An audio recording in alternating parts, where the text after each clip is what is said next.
हमारी यहाँ की जो लोकल विधायक है, जो आरती यादव जी हैं, वो यहाँ स्वास्थ्य मंत्री हैं, तो स्वास्थ्य मंत्री के तौर पर आप उनको क्या देखना नंबर देना चाहेंगे, किस तरह के? देखो अभी तो ठीक चल रही है वैसे तो, जी जी। लेकिन देखो अभी तो 1.25 साल ही हुआ है जी। तो एक तो जीजी को मतलब रैली करानी चाहिए जी। अभी रैली नहीं हुई है कोई बड़ी रैली? हाँ, चीफ मिनिस्टर की रैली करानी चाहिए जीजी को। जी जी। हमारे में लोकल भाषा जीजी का ही प्रयोग करते हैं। जी, हाँ। तो मेरी छोटी जीजी है, बहन है। हाँ। तो मैं ये कहूँगी कि क्योंकि एक ही बार मौका मिला, आगे भगवान की मर्जी है और उनके काम पे भी डिपेंड करेगा। तो सबसे पहले तो यही चाहूँगी कि वो रैली कराएं। जी जी। और हेल्थ डिपार्टमेंट उनके पास है। जी जी। तो हेल्थ डिपार्टमेंट में हमारे ये दोनों जो हॉस्पिटल हैं, अटेली का और नारनौल का, अटेली और कनीना का, नारनौल भी हमारा ही है, कौन सी बात है। जी जी। इसमें अभी ना रेफरल हॉस्पिटल है ये, मतलब मेरे कहने का मतलब अटेली और कनीना। जी। मेरे कहने का मतलब ये है कि अटेली और कनीना को हमने बना तो दिया, हाँ 50 बेड का बना दिया। हाँ। लेकिन अभी रेफरल हॉस्पिटल इसलिए हैं कि यहाँ से रेफर किया जाता है। कुछ एक मशीनें लाई हैं, एफर्ट मारे हैं, सरकार से पैसा खींचना पड़ता है। जी जी। और काम कराना पड़ता है, तो अपने अच्छे एफर्ट कर रही हैं। तो मेरी तो उनसे यही है कि वो लंबी आयु और स्वस्थ रहें, और साथ ही साथ इस तरह के जो अपने हॉस्पिटल की जो हैं ये यहीं पे ही मतलब ऐसी फैकल्टी ला कर दें कि पेशेंट रेफर ना हो, यहीं पे मशीनें आ जाएं और यहीं पे बेड चालू हो जाएं। यहीं पे विशेष तौर पर जो विशेष डॉक्टर हैं, जो विशेषज्ञ डॉक्टर नहीं बैठ पा रहे, जो विशेषज्ञ हैं जो वो यहीं पे डॉक्टर बैठे और यहीं पे इनका इलाज हो, क्योंकि इलाज आज बहुत महंगा हो गया है। दूसरा मैं इनसे ये भी कहना चाहूँगी, सरकार की नेतृत्व कर रही हैं, तो जो हमारी कॉलेजेज हैं, जो यहाँ पे हमारा ऑडिटोरियम नहीं है अभी अटेली का। अटेली का वो निर्माणाधीन, वो कई करीब मैं बताती हूँ। अटेली में जो हमने महिला कॉलेज बनाया, और इसमें भी फैकल्टी बढ़वाई, जनरल कॉलेज में भी, बॉयज वाले में भी, को एजुकेशन में भी। तो उसमें हमारा ऑडिटोरियम बहुत टाइम से ही पड़ा है। और अब मैं चाहूँगी कि जल्दी अगर ये बजट, क्योंकि अब बजट सत्र आ रहा है, चल रहा है। हाँ चल पड़ा ना।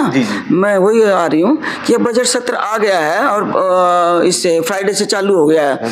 तो इसमें जितना ज़्यादा काम हमारी दीदी ले आएंगी यहाँ पर, उतना मैं कहती हूँ इलाके को ज़्यादा फायदा होगा, क्योंकि ये इलाका राव वीरेंद्र सिंह के टाइम का है। जी जी। ये इलाका राव इंद्रजीत सिंह के टाइम का है, ये इलाका जीजी आरती राव का है। तो जितने काम अब बजट सेशन में पास करवा लेंगी, ये इलाके के लिए, इलाके को आगे ले जाने वाली बातें होंगी। लेकिन अभी तो हमारी बेसिक जो मूलभूत सुविधाएं हैं यही करवा दें, तो मैं इतनी उम्मीद करूंगी। अभी एक जो मुद्दा और चल रहा है जी, यूजीसी का मुद्दा चल रहा है, उस पर आपकी क्या? देखो जी, वैसे गवर्नमेंट ये थोड़ी अलग तरह की सी है। यही नहीं पता ये कर क्या रही है। 4th क्लास है और 3rd क्लास की जो ये क्लरिकल है जो जॉब, ये तो हमारे यहाँ दे देते हैं। लेकिन अभी रिसेंटली हाल ही में HPSC के वो चल रहे हैं, इंटरव्यू चल रहे हैं। तो मुझे तो इतना अभागा लगा मेरा ये इलाका ही कह सकती हूँ, जब हमारे बच्चे इतने पढ़ने वाले हैं। दक्षिणी हरियाणा का विशेष तौर पे इतना इलाका पढ़ने वाला बच्चों का है, और उसमें ये कह दिया कि NFL not found suitable candidate. बताओ जी। कहते हैं अगर हमें यहाँ पे कोई स्टूडेंट मिला ही नहीं जो यहाँ पे सूटेबल हो।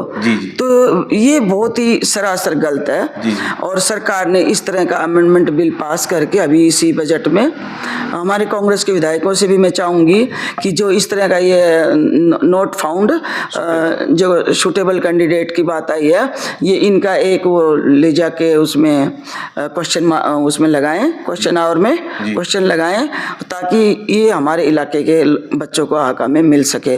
और ये HPSC की जो आजकल जो इंटरव्यू चल रहे हैं, और भी तो दक्षिणी हरियाणा से ज़्यादा कोई बच्चा इंटेलिजेंट है नहीं। तो पूरा हक हमारे दक्षिणी हरियाणा के बच्चों को HPSC में आना चाहिए, मिलना चाहिए। ये सरकार से मैं डिमांड भी करती हूँ आपके चैनल के माध्यम से। जी, अटेली का बड़ा मुद्दा रहा है। जो आप जब CPS थी, विधायक थी यहाँ, जब कनीना तो उपमंडल बन गया था, अटेली हालांकि जो भाजपा की 3री टर्म की सरकार चल रही है, अभी उपमंडल नहीं बना है, और दोंगड़ा तहसील जो उप तहसील नहीं बनी है, ये यहाँ उप तहसील के लिए बड़ा मुद्दा भी रहा था। जो पूर्व मुख्यमंत्री मनोहर लाल जो खट्टर जी थे, उनको एक तरह से वहाँ एक घेराव भी हो गया। तो इस विषय पर आप क्या कहना चाहेंगे? मैं ये कहना चाहती हूँ, जो सेशन चल रहा है, अगर बजट में अगर जी मुख्यमंत्री जी की नीयत ठीक होती। जी जी पहले तो खट्टर साहब की कहूंगी जी। कि जब इतना सारा एपिसोड हो गया था दोंगड़ा अहिर विशेष तौर पर उसी गांव में, तो उसी टाइम ही उन्होंने लड्डू बंटवा देने चाहिए थे कि भाई मैं मुख्यमंत्री आधुनिक भगवान है, आज का राजा नहीं, आज का भगवान है। अगर मुख्यमंत्री उस टाइम खट्टर साहब भी अगर अनाउंस कर देते जिस टाइम वो घिरे हुए थे, अगर भाई चलो लड्डू बांटो दोंगड़ा अहिर वालों, मैं आपको तहसील दे के जाता हूँ, तो उनके लिए क्या बारी था। ये तो हमारी पुरानी डिमांड थी, कोई नहीं तो थी नहीं। और में हुई थी ना, जी गांव को तहसील का दर्जा दिया गया था। वो तो आपको पता है सीमा का तो वो राव नरेंद्र सिंह ले गए थे। जी जी। इतनी सी तो बात थी। वो हेल्थ मिनिस्टर थे, उनकी रैली पहले हो गई थी, मेरी रैली बाद में हुई थी हुड्डा साहब की, तो वो बनवाना तो मैंने था। लेकिन वो मैं यही कहूँगी कि भाई वो रैली पहले करवा गए तो पहले आओ पहले पाओ की नीति ले गए। लेकिन अब जब 3 टर्म मतलब हो गया है इस बीजेपी गवर्नमेंट को, तो इनको चाहिए कि सबसे पहली पुरानी डिमांड हमारी सब डिवीजन की है यहाँ की, जो हमारी जीजी को चाहिए कि यहाँ पर रैली करवाएं और सब डिवीजन अटेली बनवाएं, ताकि हमारे पुरखों का जो नाम है वो भी ऊपर तक जाए। जी जी। राव वीरेंद्र सिंह कोई छोटी हस्ती तो थे नहीं, दक्षिणी हरियाणा के राजा थे उस टाइम के, और आज भी ये परिवार चला रहा है। तो इस परिवार को चाहिए कि यहाँ के हकों की रक्षा करें और सब डिवीजन अटेली बनवा कर दम ले जीजिए हमारी। दूसरा ये दोंगड़ा अहिर की उप तहसील बनवा कर ही दम ले, और यहाँ पे जितने इंस्ट्रूमेंट जो आज रेफर होते हैं जो पेशेंट, उन पर स्पेशलाइजेशन जिस डॉक्टर ने कर रखी है, वो हर एक डिपार्टमेंट के अलग अलग डॉक्टर यहाँ पर बैठना चाहिए। बस मैंने यही कहना था।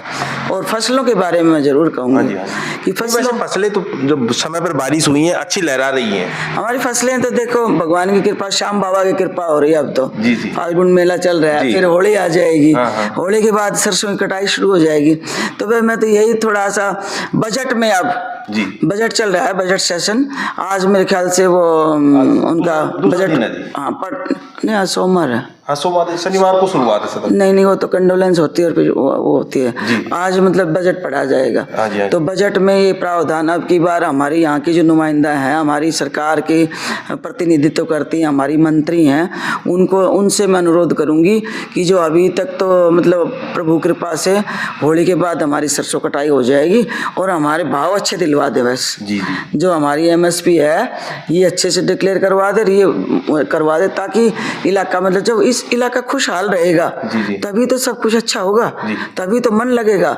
दूसरा HRDF की ग्रांट है, जितना भी ये मतलब पंचायती राज का है, सरपंचों के मुंह पूछे हुए हैं, चेहरे बुझे हुए हैं, जो उनको चालू करवा दे।